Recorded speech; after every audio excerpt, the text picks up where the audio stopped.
Amen. Je suis fatigué de voir des prédicateurs seulement dans l'église. Dieu cherche dehors. Un jour tu diras, Seigneur, j'ai fait ta volonté.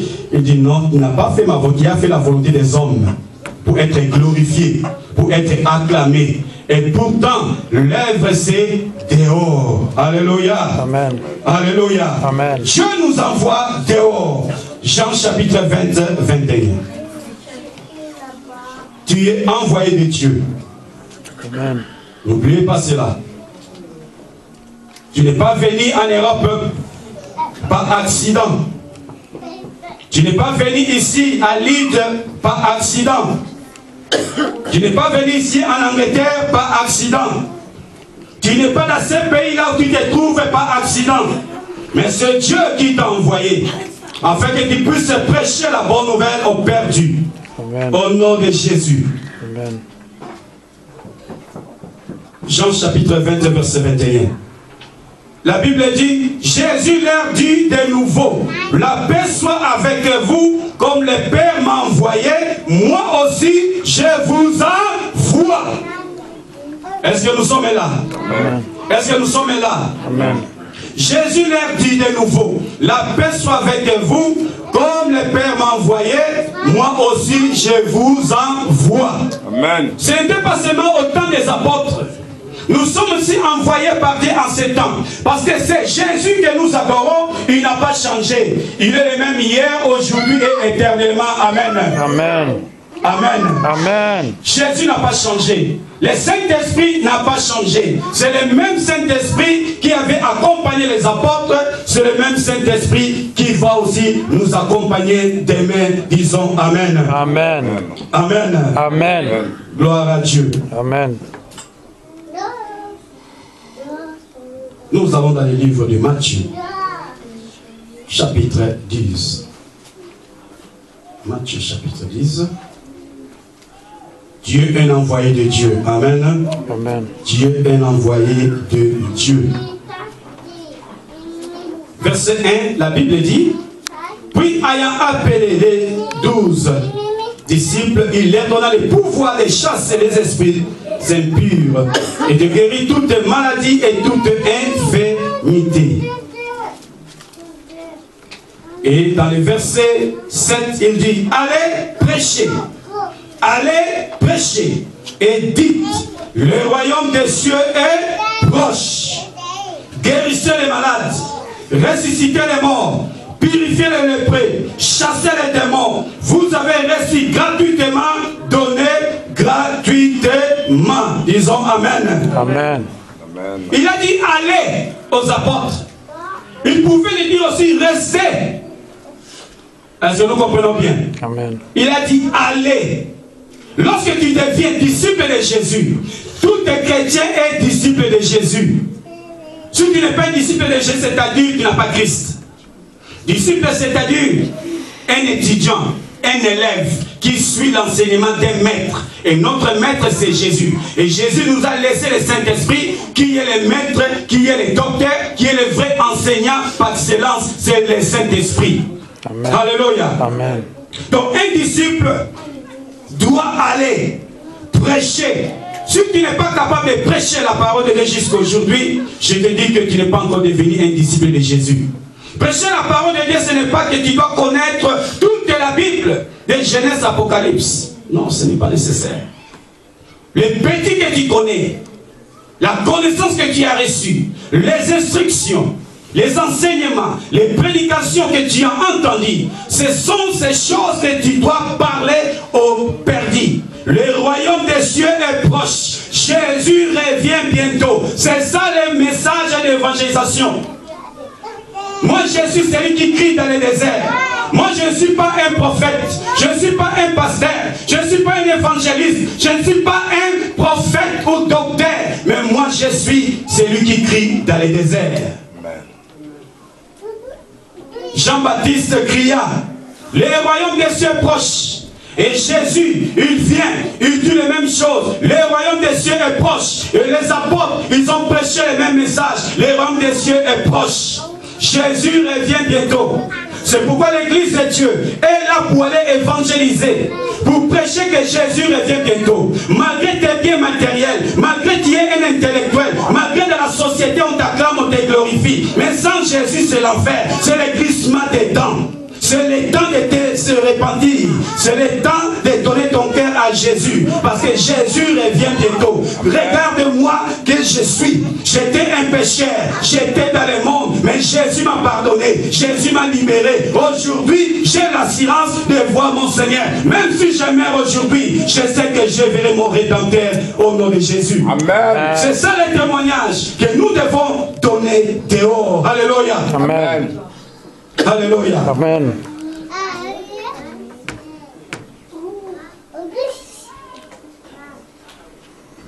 Jésus le merveilleux. Amen. Moi j'aime cet homme de Jésus. Alléluia. Si tu ne connais pas cet homme, je te conseille ce soir de connaître bien Jésus. Peut-être qu'il le connaît seulement 10%. Il faut faire tout de connaître cet homme 100%. Amen. Amen. Amen. Amen. Dans le verset 12, il dit, en entrant dans la maison, saluez-la. Et si la maison est indigne, que votre paix vienne sur elle. Mais si elle n'est pas digne, que votre paix retourne à vous.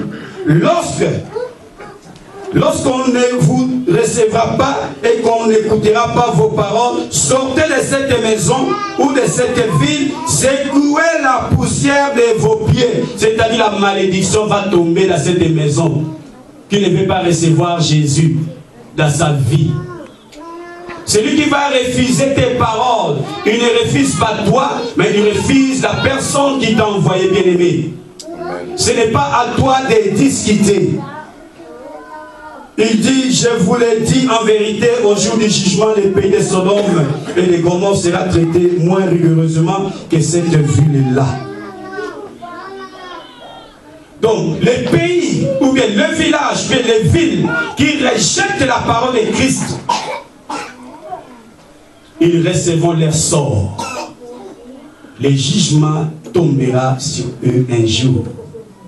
Et il y aura des jugements un jour. C'est pourquoi Dieu nous a confié l'évangile, afin que ces hommes ne tombent pas sur le jugement de Dieu. Amen. Amen. Amen. Il dit dans le verset 16, voici je vous envoie comme des brebis au milieu des loups, soyez donc prudents comme les serpents et simples comme les colombes.